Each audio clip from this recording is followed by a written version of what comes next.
Camilla from Nigeria spent years as a forced prostitute in Italy. A year ago, she was discovered by the police and deported. She prefers to remain anonymous during filming. Benin City is a hub of prostitution and human trafficking.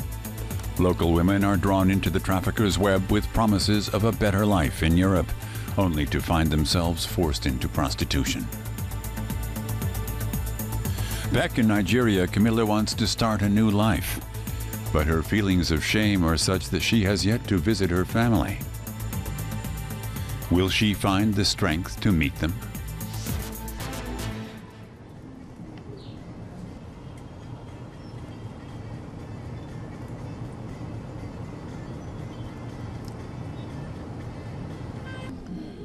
Camilla still has a list documenting her harrowing experience. It's a record of her earnings from working the streets in Florence, Italy. She had to record every single euro, which she then had to surrender to her pimp or madam, who was also from Nigeria. Back home, she's found support and refuge at a women's shelter run by Catholic nuns.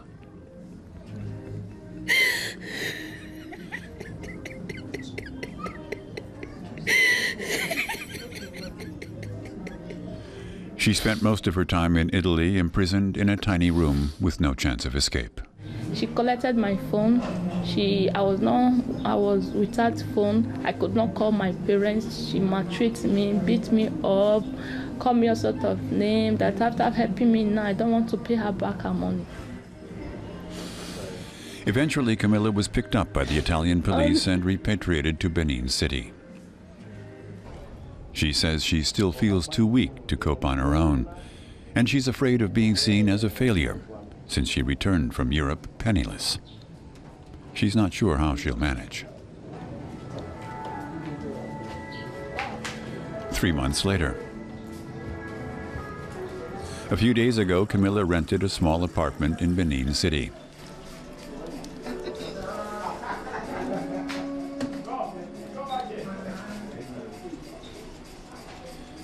The nuns from the women's shelter helped her furnish it. I never think that we'll have this kind of place. Why is that? Because of the way I came. I came empty-handedly. I didn't come with anything, so I was frustrated. I never believed that I'm going to have somewhere, a place like this to stay. So I'm very happy that today at least I can eat what I want. I sleep, I wake up, I'm okay. I don't have anybody disturbing me. I'm just okay. I'm just so fine. I'm okay. Meanwhile, Camilla has established contact with some old friends via social media.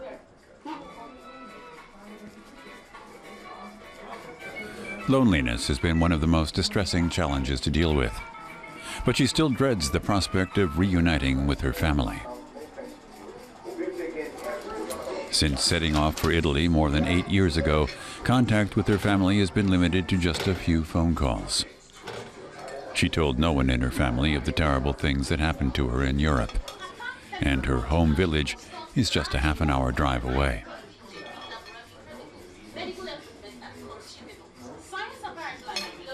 No, for now I won't, because I don't want to. I don't just want, by the time I start thinking or talking about it, I'm going to remember some certain things that I don't even want to remember. So I don't just want to talk about the past with them for now. The lack of jobs and bleak prospects for the future affect many young people in Nigeria. Camilla, too, dreamt of a better life abroad. That is exactly what the sex traffickers promise: a well-paid job in well-off Europe. They then smuggle the young women across borders with fake papers, often disguising them as refugees.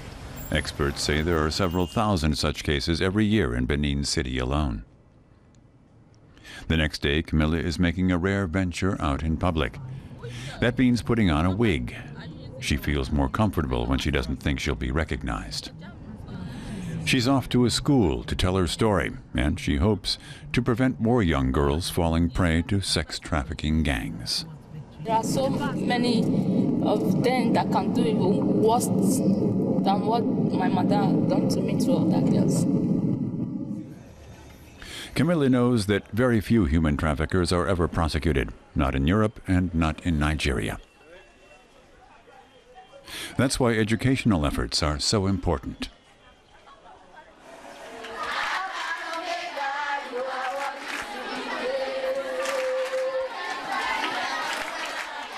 Camilla was invited by the nuns from the Women's Refuge to give talks to schoolgirls. Today they're in a suburb of Benin City. More than half the girls in this region know of incidents involving human trafficking from their own families.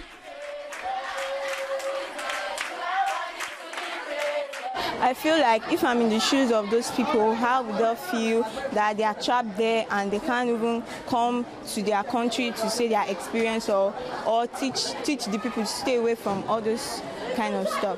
Some of them, it's not their fault, but their parents just send them there in desperate of making money. I'm really happy for her to stand out and come to this school today to tell us more for us not to fall into that trap also. Camilla and the nuns are a well-practiced team. First, a nun tells them about human traffickers and their tricks and false promises. And she tells them that much of what they've been told about life in Europe is misleading. I promise you I'm going to take you over across the... Have you ever heard Europe before? Yes. Italy? Yes. I'm sure many brothers and sisters are there. Yes. You see? The assembled girls then get a first-hand example of the dangers that potentially await them, courtesy of Camilla. The story she tells is not sanitized. It's one of beatings and brutal exploitation. More than 20 men live with us every night. So please don't be deceived and don't allow anybody to deceive you and take you to Italy. She tells us how hard it was to begin talking to schoolgirls about her experiences. The first times were especially difficult. Before things like that, I was like shaking, things like that. But as time goes on, when I continue talking to them, I was like finding courage to speak on and all that. Sister Bibiana has more than 10 years' experience working with victims of forced prostitution. She's grateful for women like Camilla, who has overcome her own fears to help other young women avoid a similar fate. I really admire her courage, her boldness, her charity. I call it charity, but she doesn't want anybody to go through. So that I think I admire her.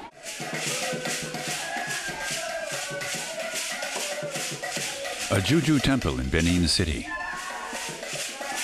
Many sex traffickers send their victims to such temples before their departure to see priests supposedly endowed with magical powers. Insiders report that some Juju priests make the young women swear an oath of unconditional obedience. This priest refuses to confirm the allegations while on camera, although he does issue a warning about taking vows seriously. The gods, he says, seek revenge on those who break their oaths. Once they deny it, the person will die. They die within 7 days. By thunder. Yeah. Camilla refuses to be intimidated anymore. Right now, she's preoccupied with a different matter. She came across her own sister in a women's shelter. She too was exploited by human traffickers recently. She was held captive for several months in neighboring Ghana before managing to escape. Camilla now blames herself for not having warned her sister earlier. She also knows that she can no longer put off meeting with her family. A few days later, Camilla goes back to her home village. It's a nerve-wracking drive. What will her mother say after such a long absence? Will her family be disappointed to see her returning without any money saved up from Europe?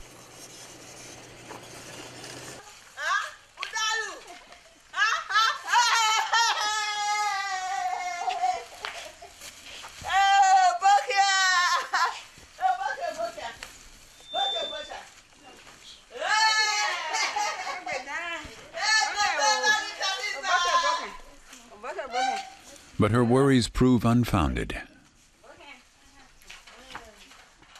I'm happy to see my daughter with you, and she looks very nice.